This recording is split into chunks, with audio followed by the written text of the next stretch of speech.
Hello friends, welcome back. So today we are going to cover meaning and objective of auditing, right?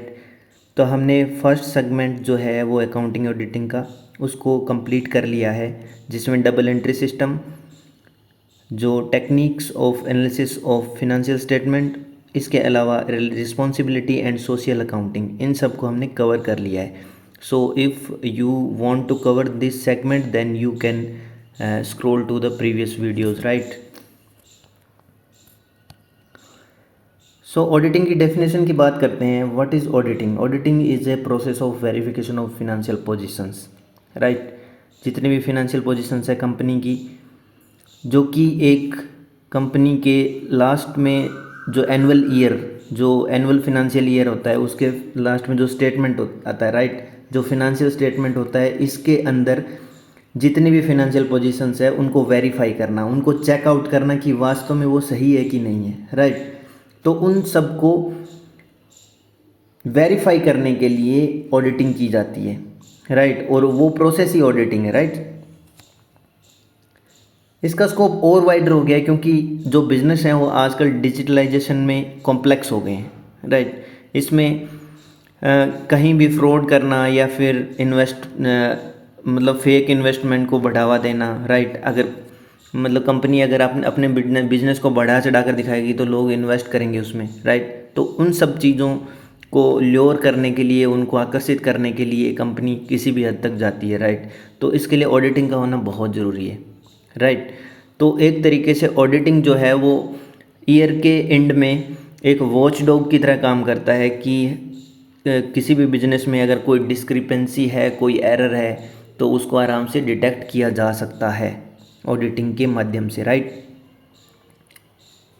जितने भी बड़े बड़े funds हैं, यानी कि बड़े बड़े फंड्स हैं, उनको प्रॉपरली यूज़ किया गया है कि नहीं किया गया है, उसके अंदर क्या क्या फ्रॉड्स हैं, राइट? या फंड लीकेज कहाँ पे है, करप्शन कहाँ पे है, उन सब चीज़ों को चेक करने के लिए भी ऑडिटिंग की सहायता ली जाती है, राइट? तो ऑडिटिंग की डेफिनेशन आपको क्लियर हो गई होगी कि auditing is a process of verification of financial positions of a business's financial statement, right? बढ़ते हैं आगे और ऑब्जेक्टिव की बात करते हैं. प्राइमरी एंड सेकेंडरी दो तरीके के ऑब्जेक्टिव होते हैं. प्राइमरी ऑब्जेक्टिव है वो ऑडिटिंग का, वो ये है कि जो कंपनीज एक्ट 2013 है उसके हिसाब से ऑडिटिंग होगी, राइट? इसके लिए जो गवर्निंग एक्ट है वो है कंपनीज एक्ट 2013, जो कि पार्लियामेंट के द्वारा पास किया गया है, राइट? इसमें ट्रू एंड फेयर रिपोर्टिंग होगी कंपनीज के फंड्स की, राइट? जो कंपनी का जो एनुअल फिनेंशियल स्टेटमेंट है उसके ट्रू एंड फेयर रिपोर्टिंग होगी किसको? जो अगर प्राइवेट कंपनी है तो उसके ऑनर को, और अगर गवर्नमेंट कंपनी है तो उस गवर्नमेंट को, राइट? जो भी प्रॉफिट एंड लॉस है उसके करेक्ट फिगर को दिखाया जाएगा, राइट? मान लीजिए अगर कोई कंपनी है वो अपने प्रॉफिट को बढ़ा चढ़ा कर दिखा रही है, यानी कि अपने बिजनेस को बहुत ज़्यादा एक्सपेंड कर रही है और प्रॉफिट को बढ़ा चढ़ा कर दिखा रही है, तो उससे क्या होगा कि उसके पास इन्वेस्टमेंट आएगा, राइट? उसके पास पैसा आएगा, और वो पैसा क्या होगा? उस पैसे से कंपनी अपने आप को ग्रो करने की कोशिश करेगी. लेकिन एक्चुअल में क्या होता है कि मान लो प्रॉफिट उस कंपनी का उतना नहीं है, तो ये सब किससे पता चलेगा? ऑडिटिंग से पता चलेगा. तो auditing is work as a mirror, right? जो सेकेंडरी ऑब्जेक्टिव है वो है एक तरीके से इंसिडेंटल ऑब्जेक्टिव, राइट? इसमें क्या होता है कि जो भी फ्रॉड्स होते हैं, ठीक है, उनको डिटेक्ट किया जाता है. इसके अलावा इंसिडेंट क्या होता है? फ्रॉड एक इंसिडेंट है, राइट? इसलिए इसको इंसिडेंटल ऑब्जेक्टिव कहा जाता है, राइट? मान लो किसी कंपनी में एक इंसिडेंट हुआ कि कोई ट्रांजैक्शन हुई और वो ट्रांजैक्शन कंपनी के अकाउंट में आई नहीं, और वो किसी तरीके से गड़बड़ होके और किसी एम्प्लॉय ने अपने अकाउंट में कर ली, राइट? तो ये एक तरीके से फ्रॉड हो गया, राइट?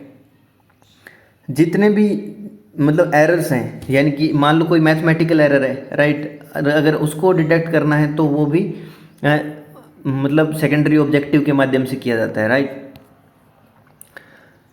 अब हमने बात करी थी ऑब्जेक्टिव की, तो एक बार रिवाइज कर लेते हैं. ये जो प्राइमरी ऑब्जेक्टिव है वो होता है बुक ऑफ अकाउंट्स को एग्जामिन करना, उनकी एक्यूरेसी को चेक करना, राइट? और जो फिनेंशियल स्टेटमेंट है उसको एज एन ओपिनियन और एक्सप्रेस करना, राइट? कि इस फिनेंशियल स्टेटमेंट के ऊपर हमारा क्या ओपिनियन है. ऑडिटर क्या करेगा? फाइनेंशियल स्टेटमेंट को एक ओपिनियन की तरह एक्सप्रेस करेगा, उसके बारे में उसके प्रोज एंड कॉन्स बताएगा, उसमें जितने भी एरर और फ्रॉड डिटेक्ट हुए हैं उनके बारे में बताएगा, राइट। तो ये था ऑब्जेक्टिव ऑडिटिंग का, राइट। बढ़ते हैं आगे और फीचर्स की बात करते हैं। देखो फीचर्स में इसके 5 फीचर्स हैं। ऑडिटिंग जो होती है वो एक सिस्टमेटिक और साइंटिफिक एग्जामिनेशन होती है किसकी, बुक ऑफ अकाउंट्स की। और बुक ऑफ अकाउंट क्या है, किसी भी फाइनेंशियल ईयर में और का फाइनेंशियल स्टेटमेंट है, राइट। किसी भी फाइनेंशियल ईयर का फाइनेंशियल स्टेटमेंट है तो उसको साइंटिफिक और सिस्टमेटिक तरीके से चेक करना ही ऑडिटिंग है, राइट। ये इंडिपेंडेंट होनी चाहिए, यानी कि जैसे सीए हो गया, चार्टर्ड अकाउंटेंट, ठीक है, वो मान लो किसी प्राइवेट कंपनी की ऑडिटिंग कर रहा है, राइट। तो वो वेल क्वालिफाइड होना चाहिए और वो इंडिपेंडेंट होना चाहिए, यानी कंपनीज के एम्प्लॉय उससे किसी भी तरीके से कनेक्टेड नहीं होने चाहिए या कोई इन्फ्लुएंस नहीं होना चाहिए उनका सीए के ऊपर, राइट। तीसरा ऑब्जेक्टिव है, तीसरा फीचर जो है वो क्रिटिकल रिव्यू है, राइट। जो इंटरनल कंट्रोल है या इंटरनल मैनेजमेंट है, ठीक है, उसका क्रिटिकल रिव्यू करना, ये ऑडिटिंग का मतलब ऑडिटिंग का एक फीचर है, राइट। अब ऑडिटिंग की मदद से इंस्पेक्ट, कंपेयर और चेक किया जाता है किसको, जो भी शेयर होल्डर्स हैं उनकी माइन्यूट बुक्स को, यानी कि जो उनकी अकाउंट ऑफ बुक्स है, राइट, उनको चेक किया जाएगा किसकी, शेयर होल्डर्स की, क्योंकि शेयर होल्डर्स ने पैसा लगाया है कहाँ, कंपनी में, राइट। तो कंपनी के अंदर जो भी पैसा शेयर होल्डर्स का लगा है उसको इंस्पेक्ट किया जाएगा, कंपेयर किया जाएगा, चेक किया जाएगा, एग्जामिन किया जाएगा, सो दैट उनकी एक्यूरेसी को चेक किया जा सके, right. Fifth one is help of vouchers, यानी कि जितने भी वाउचर्स, डॉक्यूमेंट्स, इंफॉर्मेशंस हैं उन सब की मदद से फाइनेंशियल स्टेटमेंट है उसकी ऑथेंटिसिटी चेक की जाती है, उसकी जो सत्यता है वो चेक की जाएगी, किसकी मदद से, वाउचर्स की मदद से, डॉक्यूमेंट्स की मदद से, इन्फॉर्मेशन की मदद से। कौन करेगा, ऑडिटर करेगा, राइट। और ऑडिटर किस किस की हेल्प लेगा, यानी कि अगर कंपनी के स्टाफ की हेल्प नहीं लेगा, वो बाहर से लॉयर्स हो गए, इंजीनियर्स हो गए, उनकी भी मदद ले सकता है, राइट। तो ऑडिटिंग सिर्फ एक आदमी का काम नहीं है, लेकिन ऑडिटर जो है उसकी वो पूरी टीम को लीड करेगा, राइट। तो फीचर्स ऑफ ऑडिटिंग हो गए। अब टाइप्स ऑफ ऑडिटिंग है, तो टाइप्स ऑफ ऑडिटिंग में सबसे पहला है स्टैट्यूटरी ऑडिटिंग, राइट। दूसरा है सेक्रेटरियल ऑडिटिंग, राइट। ये एक तरीके से लीगल ऑडिटिंग होगी, राइट। जो सेक्रेटरिएट लेवल पे ऑडिटिंग की जाती है, राइट। इसके भी कुछ नॉर्म्स होते हैं, वो हम आगे पढ़ेंगे, राइट। उसके बाद में पीरियोडिकल एनुअल ऑडिट, राइट। उसके बाद में इंटरिम ऑडिट होती है जो मिड ईयर में होती है। उसके बाद में कंटिन्यूस ऑडिट है जो वीकली भी चलती रहती है और कंटिन्यूस चलती रहती है, राइट। इसके अलावा इंटरनल ऑडिट्स होती है जो स्टाफ के द्वारा की जाती है, और कॉस्ट ऑडिट जो होती है वो कॉस्ट जितने भी कॉस्ट जो हुए हैं, राइट, कॉस्ट चेक को लेकर की जाती है, राइट। इसके अलावा गवर्नमेंट ऑडिट है जिनको हम इन सब जो भी 8 टाइप्स के जो ऑडिट है वो उन सबको हम आगे ध्यान से पढ़ेंगे, राइट। तो ये ऑडिटिंग के 8 टाइप्स थे, राइट। तो इनको अब डिटेल में पढ़ते हैं। जो स्टैट्यूटरी ऑडिट है उसमें क्या है कि ये एज पर लॉ है, यानी कि कंपनीज एक्ट 2013 के द्वारा इस ऑडिट को लीगल किया गया है, राइट। इसमें सारी की सारी जितनी भी कंपनीज है वो सारी की सारी आती है किसमें, स्टैट्यूटरी ऑडिट में, राइट। उसके बाद में सेक्रेटरियल ऑडिट है, वो क्या है कि इसकी एक कंडीशन है, राइट। अगर कोई भी कंपनी, राइट, जिसकी पेड अप कैपिटल क्या है, पेड अप कैपिटल है 50 करोड़, ठीक है, और उसका टर्नओवर है वो 250 करोड़ से ऊपर है और पेड अप कैपिटल 50 करोड़ से ऊपर है, तो इसकी ऑडिट होगी किसके द्वारा, सेक्रेटरिएट के द्वारा, right. Next one is periodical audit. इसमें जो end of the financial year है उस टाइम पे ऑडिट होगी, उसको बोलते हैं पीरियोडिकल या एनुअल ऑडिट, राइट। उसके बाद में आता है इंटरिम ऑडिट। इंटरिम ऑडिट क्या होती है कि middle of the accounting year होती है, राइट। अगर कोई अकाउंटिंग ईयर है, मान लो 2022 से 2023 है, तो उसके जो जैसे नवंबर 2022 में इसकी ऑडिट होगी तो वो इंटरिम ऑडिट होगी, राइट। ये किसके लिए होता है, जैसे मान लो किसी कंपनी के क्वार्टरली या हाफ ईयरली रिजल्ट्स लेने हैं हमें कि उसका प्रॉफिट कैसे हो रहा है, उसका रेवेन्यू कैसे जनरेट हो रहा है, तो वो सब इंटरिम ऑडिट से ही पता चलेगा हमें, राइट। उसके बाद में कंटिन्यूस ऑडिट, ये डिटेल्ड एग्जामिनेशन करने के लिए की जाती है, राइट। ये वीकली भी हो सकती है, मंथली भी हो सकती है, राइट। तो ये हो गया कंटिन्यूस ऑडिट। उसके बाद में है इंटरनल ऑडिट। इंटरनल ऑडिट क्या होता है कि ये स्टाफ के द्वारा अपने काम को चेक करने के लिए की जाती है, राइट। यानी कि अपनी, जैसे कोई इंसान है वो अपने अपने लेवल को चेक करना चाहता है तो वो प्रैक्टिस एग्जामिनेशन देगा, राइट। तो उसी तरीके से जो स्टाफ है वो क्या करेंगे, अपनी अपने जो किए गए काम है, अपनी जो ट्रांजेक्शन्स हैं या फिनेंशियल स्टेटमेंट है अपने द्वारा बनाया गया, राइट, उनको क्या करेगा, इंटरनल ऑडिट के माध्यम से चेक करेगा, राइट। उसके बाद में आता है कॉस्ट ऑडिट, ठीक है। ये जितने भी कॉस्ट कंपनी ने किए हैं, यानी कि जितने एक्सपेंडिचर किया है उसको चेक करने के लिए कॉस्ट ऑडिट की जाती है, राइट। तो ये types of auditing I think आपको क्लियर हो गया होगा। इसके बाद में ऑडिटिंग की इंपॉर्टेंस, देखिए हमारा सिलेबस है उसके अंदर ऑडिटिंग एंड इट्स ऑब्जेक्टिव दिया हुआ है, लेकिन हम क्या करेंगे, थोड़ा थोड़ा हर चीज़ के बारे में जानेंगे, सो दैट क्या होगा, हम एग्ज़ाम में बैठेंगे तो हमें इसका बिल्कुल मतलब क्लियर होगा सब कुछ, राइट। तो ऑडिटिंग की इम्पोर्टेंस क्या है, देखो जो भी बिजनेस है उसके नॉलेज के लिए ऑडिटिंग बहुत ज़रूरी है, राइट। यानी कि बिजनेस किस तरीके से एक्सपेंड हो रहा है, राइट, एक्सपेंड किस तरीके से हो रहा है, प्रॉफिट कितना है, ये फिनेंशियल स्टेटमेंट में क्या शो हो रहा है, राइट, और कंपनी की एक्चुअल परफॉर्मेंस क्या है, कंपनी कहाँ स्टैंड कर रही है, राइट। तो ये सब चीज़ें जानने के लिए ऑडिटिंग की मदद ली जाती है, इसलिए ऑडिटिंग इम्पोर्टेंट है, राइट। उसके बाद में जितने भी जो डिस्प्यूट्स हैं, राइट, प्रॉफिट को लेकर, मान लो दो कंपनी आपस में कोलैब करके और प्रोडक्शन कर रही है, राइट, तो उसमें से एक कंपनी ने जो डेटा निकाला है उसके हिसाब से मान लो उसका कंपनी का एनुअल प्रॉफिट ग्रोथ है 8%, और दूसरी कंपनी ने जो डेटा निकाला है उसके हिसाब से एनुअल प्रॉफिट ग्रोथ है 10%, राइट। तो अब इन दोनों में डिस्प्यूट हो गया, तो ये डिस्प्यूट सिर्फ और सिर्फ ऑडिटिंग की मदद से ही जाएगा, राइट। ये डिस्प्यूट सिर्फ और सिर्फ ऑडिटिंग की मदद से ही रिजोल्व होगा, right. Next one is detecting the errors, right. जो जितनी भी एरर्स हैं, मान लो अगर वो कोई मैथमेटिकल एरर है, अगर कोई मान लो फ्रॉड डिटेक्शन है, तो वो सब मतलब डिटेक्ट करने के लिए क्या होगा, ऑडिटिंग की मदद ली जाएगी, इसलिए ऑडिटिंग इंपॉर्टेंट है, राइट। जितने भी फाइनेंशियल मैटर्स हैं उनके ऊपर मान लो कंपनी को जो एडवाइस लेनी है, कौन देगा एडवाइस, ऑडिटर देगा, किसको देगा, मैनेजमेंट को देगा, राइट। जो कंपनी का मैनेजमेंट है उसको क्या करेगा, ऑडिटर एडवाइस देगा कि आप ऐसे ऐसे पॉलिसीज़ में चेंज करो, आपकी जो फिनेंशियल स्टेटमेंट है उसके अंदर ये शॉर्ट कमिंग्स है, राइट। तो इसलिए भी इम्पोर्टेंट है ये, राइट। अगर मान लो गवर्नमेंट किसी कंपनी को सब्सिडी देना चाहती है, राइट, और सब्सिडी देना चाहती है, लेकिन क्या है कि गवर्नमेंट को पता ही नहीं है कि जो असली जो कंपनी की असली फिनेंशियल पोजीशन है वो क्या है। मान लो कंपनी को अगर 50% प्रॉफिट हो रहा है और कंपनी शो कर रही है 5% प्रॉफिट, राइट, तो गवर्नमेंट कैसे सब्सिडी देगी उसको, क्योंकि ये जो प्रॉफिट है उसके अंदर डिस्क्रिपेंसी है। तो इसको दूर करने के लिए गवर्नमेंट क्या करेगी, पहले ऑडिट कराएगी, और ऑडिट में जितना प्रॉफिट आएगा उसके हिसाब से जो गवर्नमेंट की पॉलिसी है उसके हिसाब से वो क्या करेगी, कंपनी को सब्सिडीज देगी, राइट। देखो ऑडिटर का रोल क्या होता है, देखो ऑडिटर क्या होता है, जो मेंबर होता है institute of chartered accountant association of India, right, ICAI का, राइट। ऑडिटर जो होता है वो ICAI का मेंबर होता है। ICAI का मतलब है institute of chartered accountant of India, right. अब इसमें क्या होता है, जैसे ऑडिटर का रोल क्या होता है, ऑडिटर का रोल होता है रिपोर्ट्स को ऑडिट करना, राइट, ऑडिट करके ऑडिट रिपोर्ट्स निकालना, राइट। वो क्या करेगा, फाइनेंशियल स्टेटमेंट को चेक करेगा और उसके बाद में जितनी भी शॉर्ट कमिंग्स हैं उनको साइडलाइन करेगा और उनका एक रिपोर्ट तैयार करके, और मान लो अगर गवर्नमेंट कंपनी है तो गवर्नमेंट को प्रोवाइड करेगा, अगर कोई प्राइवेट कंपनी है तो कंपनी के मैनेजमेंट को प्रोवाइड करेगा, राइट, एग्जीक्यूटिव को, राइट।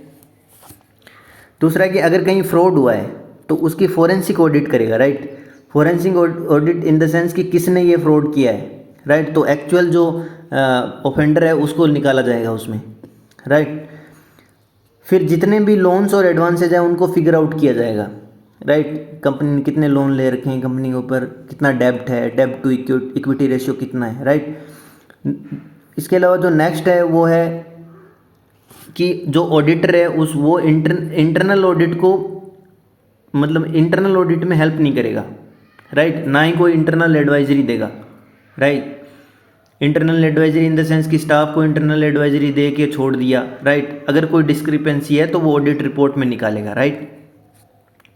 तो ऑडिटर है वो एक इंडिपेंडेंट बॉडी है तो वो साल के अंत में यानी जो भी फाइनेंशियल ईयर है, एनुअल जो उसका बैलेंस शीट हो गया, या हम मान सकते हैं कि जो फिनेंशियल स्टेटमेंट है, एनुअल फिनेंशियल स्टेटमेंट, उसको चेक करेगा, उसके बाद में ऑडिट रिपोर्ट निकालेगा, राइट।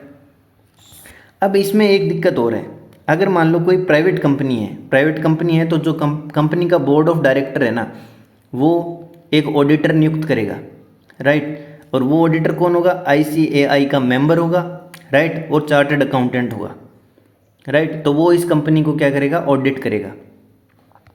अगर वो कंपनी गवर्नमेंट की है, राइट, अगर वो कंपनी गवर्नमेंट की है तो क्या करेगा?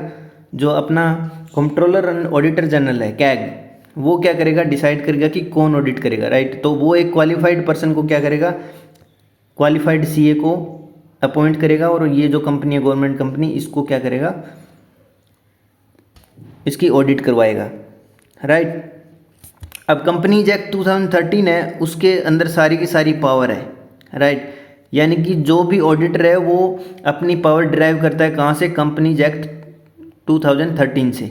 इसके अंदर ऑडिटर का अपॉइंटमेंट, ऑडिटर की पावर, ऑडिटर का रिमूवल, ऑडिटर की रिम्यूनरेशन यानी कि उसकी जो पेमेंट वगैरह है, उसकी वेजेस है, उन सबको भी मेंशन किया गया है, राइट। इसके अलावा एलिजिबिलिटी को मेंशन किया गया है, राइट। डिसक्वालिफिकेशन को भी मेंशन किया गया है कि किस किस बेसिस पे इसको डिसक्वालीफाई किया जा सकता है, राइट।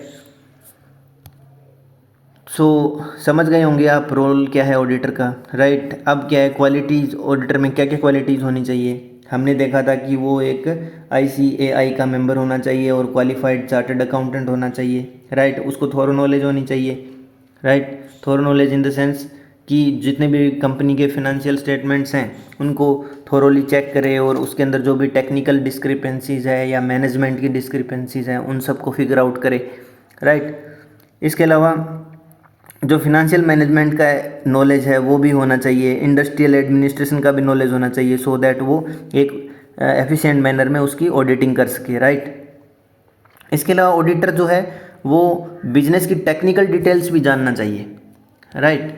क्योंकि अगर उसको टेक्निकल डिटेल्स पता होगा तो उसको लूप होल्स भी पता होंगे, और लूप होल्स पता होगा तो वो जो एरर्स हैं उनको उनकी तरफ आसानी से पहुंच सकता है, राइट। उनको आसानी से फिगर आउट कर सकता है, राइट। तो ये हैं क्वालिटीज़ एक ऑडिटर की सॉरी।